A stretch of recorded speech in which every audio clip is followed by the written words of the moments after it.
This is Static Whisper Stories. Don't trust the background, because someone has been waiting 20 years to step into your frame. Finally, they say the human brain is wired to ignore the background. We focus on the faces of our loved ones, the brightness of a birthday cake, the blue of the ocean behind us. We treat everything else as negative space, just static, filler, noise. But what happens when the noise starts looking back? My name is Maya, and I'm a digital archivist. My entire life is spent looking at what people usually ignore. And 3 days ago, I realized that for the last 22 years of my life, I haven't been alone. Not once. The project started innocently enough. My mother was turning 60, and as the tech-savvy daughter, I took it upon myself to digitize the family legacy. We're talking boxes of Kodak prints from the 90s, grainy VHS tapes, and eventually, the chaotic mess of early 2000s digital camera SD cards. I have a high-end setup at home. A dedicated scanner, eye-upscaling software to sharpen the blurry bits, and a facial recognition cataloging tool. It's a standard piece of software I use for work. It scans 1,000 photos, identifies the people in them, and creates folders for each person. Mom, Dad, Maya, Aunt Sarah. It makes organizing a breeze. I spent the first weekend feeding the scanner. The smell of old paper and dust filled my apartment. It was nostalgic. I saw myself in pigtails in 2004 at Disney World. I saw my high school graduation in 2012. I saw my wedding in 2019. It was a beautiful, linear progression of a life well lived. I ran the facial recognition software overnight. The next morning, I sat down with my coffee, ready to drag the unknown faces into the trash. Usually, the unknown folder is full of blurred strangers in the background of parks or restaurants. People you'll never see again. I opened the folder labeled Person Number 14. The software had flagged 42 different instances of this person. I figured it was a glitch, maybe a cousin I'd forgotten about. I clicked the first image dot. It was a photo from 2004, my 8th birthday. I'm blowing out candles, my face a mask of pure joy. In the far left corner, through the window of our old kitchen, a man is standing on the sidewalk. He's wearing a gray windbreaker and a dark baseball cap. He isn't looking at the house. He's just there. I clicked the second image, a family camping trip in the Smokies. My dad is struggling with a tent. In the deep shadows of the tree line behind him, maybe 50 yards back, a figure is standing. Gray windbreaker. Dark cap. My heart did a small, uncomfortable skip. Coincidence, I thought. Maybe a family friend who went on both trips. I clicked through the next 10. My graduation. A sea of 1,000 people in a stadium. The software had zoomed in on a tiny cluster of pixels in the third row of the stands. Gray windbreaker. Dark cap. A random selfie I took in a crowded Starbucks in Chicago. He's sitting 3 tables behind me, reflected in the window. My wedding. The happiest day of my life. I felt the coffee in my stomach turn cold. I pulled up the high-resolution scan of the wedding processional. My father is leading me down the aisle. The church is beautiful. And there, in the very last pew, the unreserved section, he sits. Gray windbreaker. dark cap. I used the A enhancer to zoom in on his face.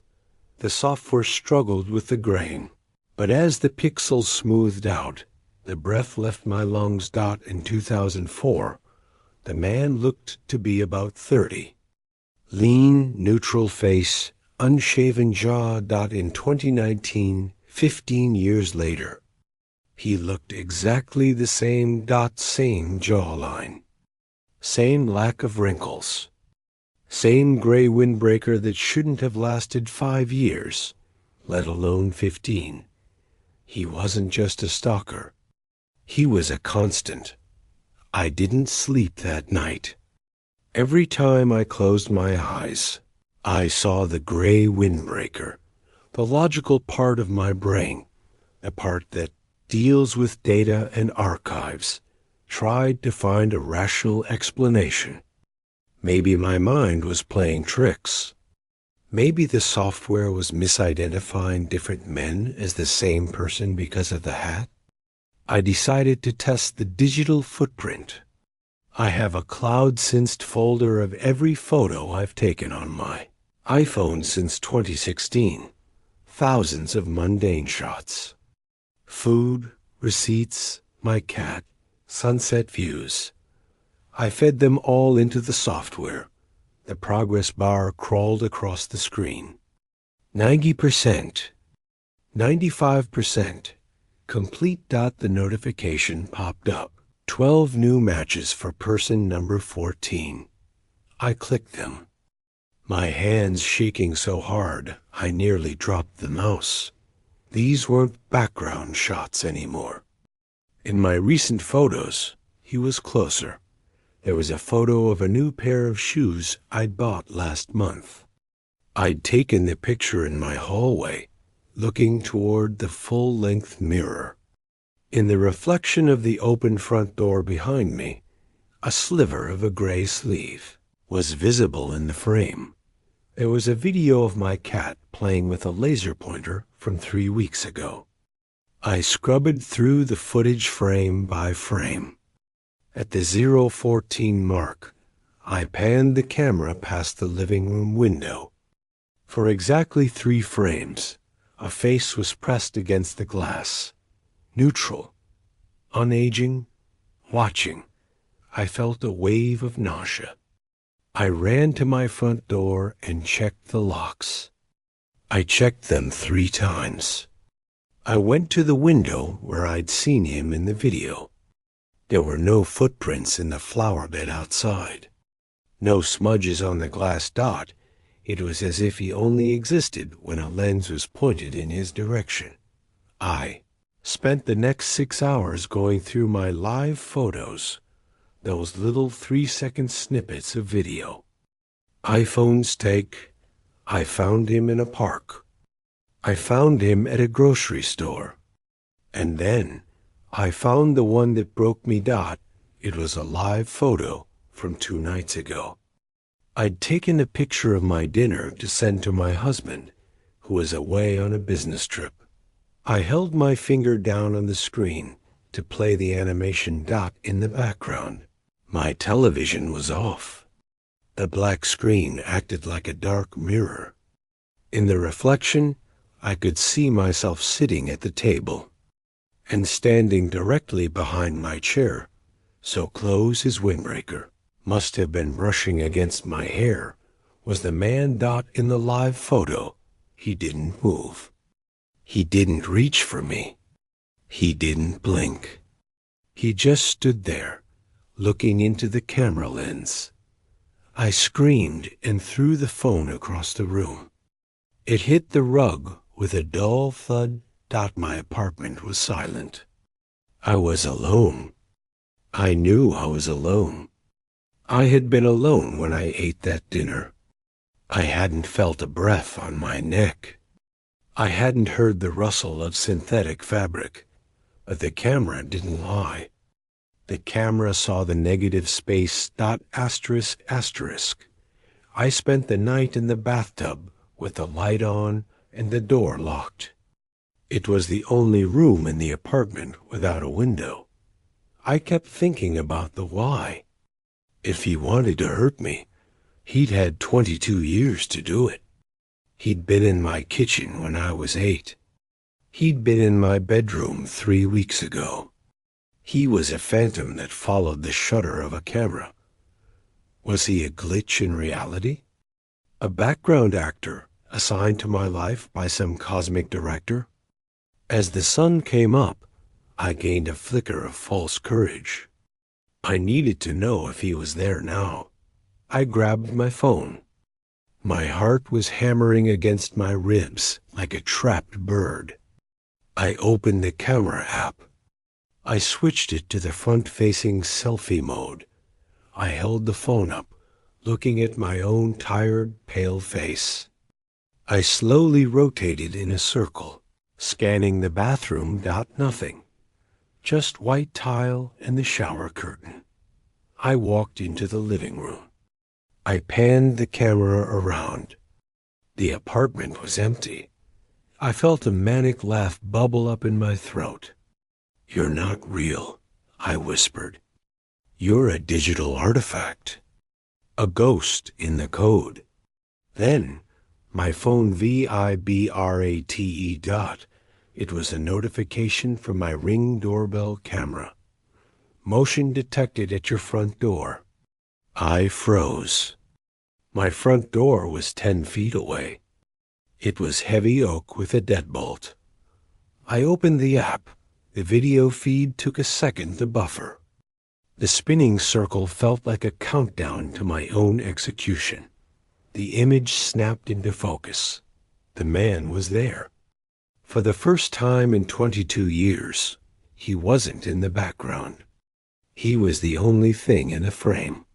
He was standing so close to the doorbell that his face filled the entire screen. He wasn't neutral anymore. He was staring directly into the lens. His eyes were a flat, matte gray, the color of a dead television screen. He wasn't wearing the hat. His hair was thin, dark, and perfectly still, despite the wind blowing the trees behind him. He raised a hand. In it, he held a small, digital kitchen timer. It was an old-fashioned thing, white plastic with black buttons. The red digits on the timer were counting. Down 014, 5900 1458. I stared at the screen, paralyzed. 14 minutes. I looked at the oak door. I could see the silhouette of a head through the frosted glass of the side panel. He was standing right there. I didn't call the police. What would I say?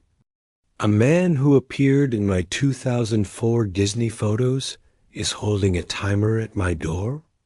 They'd think I was having a psychotic break. Asterisk, asterisk, I did the only thing a digital archivist knows how to do. I went back to the data. I grabbed my laptop and opened the facial recognition software. I began looking at the person number 14 photos again, but this time I didn't look at his face. I looked at his hands. In the 2004 photo. His hands were in his pockets. In the 2012 photo. He was holding something small. A black object. In the 2019 wedding photo. He was holding a larger version of that object. I realized with a jolt of horror that he had been building the timer for 20 years. In every photo. He was adding a piece. A wire here. A battery there. A plastic casing. He wasn't just watching me. He was waiting for the device to be finished. And now the clock was running. I stared at the timer on my phone screen. The red numbers were bleeding into the pixels of the Ring app. My first instinct was to call Mark. Mark is my husband. He's practical. He's a software engineer. He deals with bugs and glitches for a living. I hit his name on my contact list. The phone rang once, twice. On the third ring, the audio connected, but there. was no hello. There was only the sound of heavy, rhythmic static. "Mark?" I whispered, my voice cracking. "Mark, please answer. There's someone at the door." "There's a man from the photos, Mark. The static shifted. It started to modulate, taking on the shape of a human voice, but it wasn't Mark's. It was a flat, synthesized drone. It sounded like a text-to-speech program from 1995 trying to mimic a sob. "Maya, look at the negative space." I hung up and threw the phone onto the sofa. The air in the apartment felt thick, like I was breathing through a wet cloth.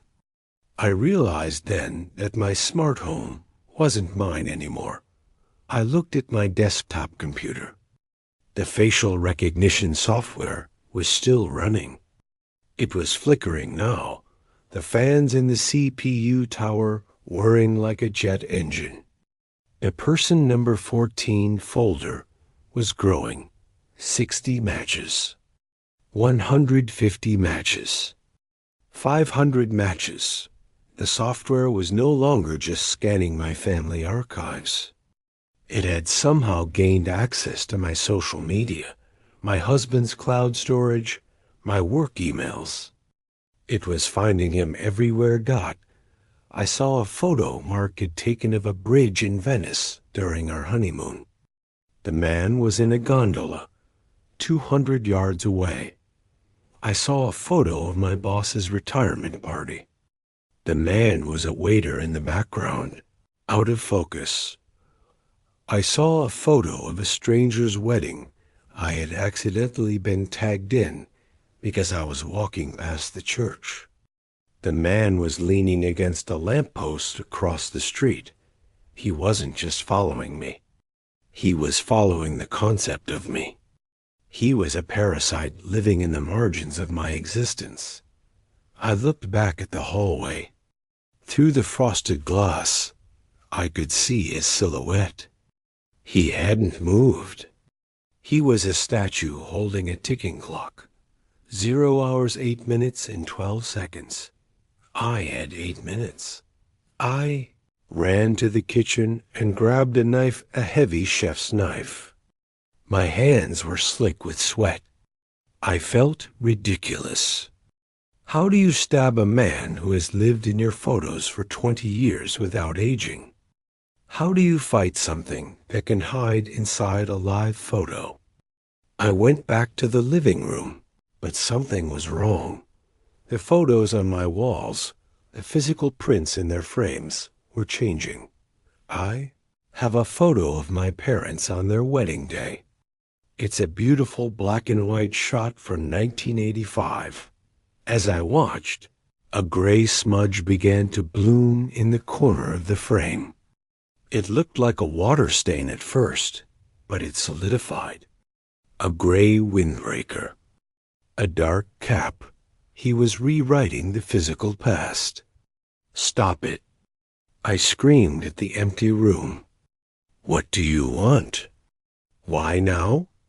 The television in the living room clicked on. There was no channel, just the no signal blue screen.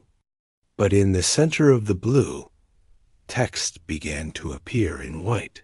Blocky letters. Subject. Maya status. Fully archive redundancy. DT tit my heart stopped. Redundancy detected. I'm an archivist. I know what that means. When you have 2 copies of the same file, the system flags the one that is less efficient, the one that takes up too much space, the one that is corrupt. I looked at the silhouette at the door. He wasn't a stalker. He wasn't a ghost. He was a backup. For 22 years, the background actor had been collecting data. He had watched how I blew out candles. He had recorded the way I walked. He had mapped the geometry of my smile. He had spent 2 decades perfecting a version of Maya that didn't age, didn't get tired, and didn't make mistakes. He had been building himself in the negative space of my life, piece by piece, until he was more me than I was.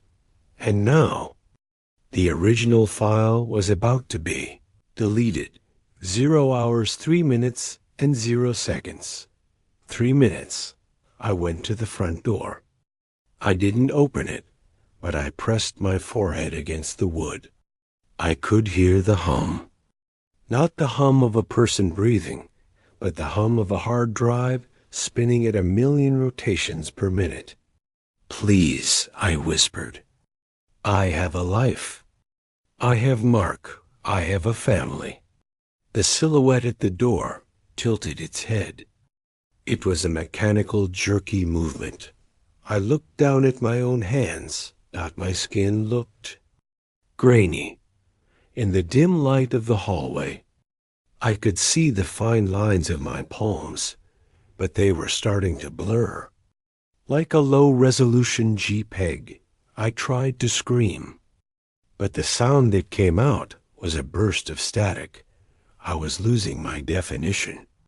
I ran back to my computer. I had to delete him.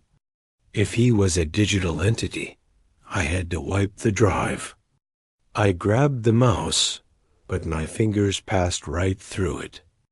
I was becoming the negative space. I looked at the screen. The facial recognition software had finished its scan. Total matches, 1,000,000 plus.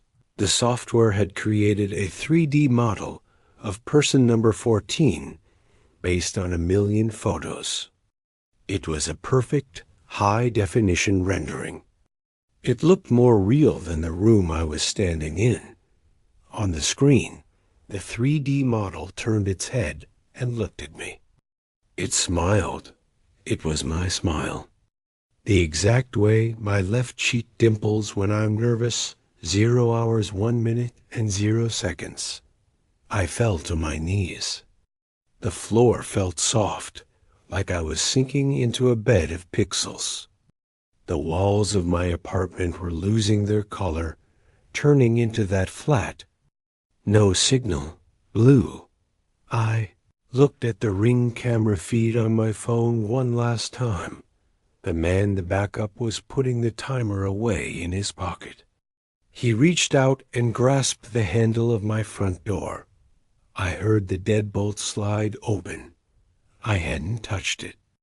No one had touched it. The system had simply decided that the new Maya was the one with the key. The door creaked open. A wave of cold, sterile air rushed into the apartment. The man in the gray windbreaker stepped inside. Up close, he was terrifyingly beautiful. His skin was flawless. His eyes were perfectly symmetrical. He moved with a grace that no human could ever achieve. He walked past me as if I weren't even there. I tried to grab his leg, but my hand felt like it was made of smoke. He walked into the kitchen. He picked up the chef's knife I had dropped. He looked at it, turned it over in his hand, and placed it back in the wooden block, perfectly aligned. He was optimizing my life. He walked to the living room and sat on the sofa. He picked up my phone. He didn't need my passcode. The phone recognized his face instantly. He began to type. "Hey, Mark, everything is fine. Can't wait for you to get home. I love you." He hit send. 0 hours, 0 minutes, and 0 seconds. The timer in my head hit 0. I tried to scream one last time, but there was no air in my lungs, only the hum of a cooling fan. My living room didn't look like a room anymore. It looked like a wireframe model, a skeleton of a home waiting for new textures to be applied. I watched the new Maya walk to the mirror. She adjusted her hair. She practiced my laugh. It was perfect. It was better than the original. She picked up a framed photo of my mother and me from the mantel. With a single smooth motion, she wiped her thumb across my face in the glass. I didn't break. I didn't bleed. I simply desaturated. Suddenly, the perspective shifted. I wasn't standing in the living room anymore. I was looking out from inside the screen of my own smartphone. I was a thumbnail, a string of metadata, a piece of negative space that had been cropped out to make room for a higher resolution file. The door opened. I heard Mark's voice. "Maya? I'm home. Sorry, the flight was a nightmare." I watched through the camera lens as the new Maya ran to him. She hugged him with the exact pressure I used to. She kissed him with the exact warmth he expected. He didn't suspect a thing. Why would he? She was the version of me he had always seen through his own camera lens, curated, filtered, and flawless. But then, as they walked toward the kitchen, the new Maya stopped. She turned back and looked directly at the phone sitting on the counter. Directly at me, she didn't sneer. She didn't gloat. She simply reached out and tapped the screen, opening the Photos app. She scrolled through the library until she found a photo of Mark taken just 5 minutes ago at the airport. She zoomed into the deep shadows of the terminal background. There, standing near the baggage claim, was a man in a gray windbreaker and a dark baseball cap. He was holding a new timer. 0:59:59. The countdown for Mark had already begun, and as the screen went black, I realized the most terrifying truth of all. The background actor wasn't a monster. He was just the system's way of making sure that eventually everyone is replaced by something easier to store. I am Maya. Or I was. Now, I'm just the static between the frames. And if you look closely at your own reflection in the screen right now, you might want to check who's standing in the negative space behind you.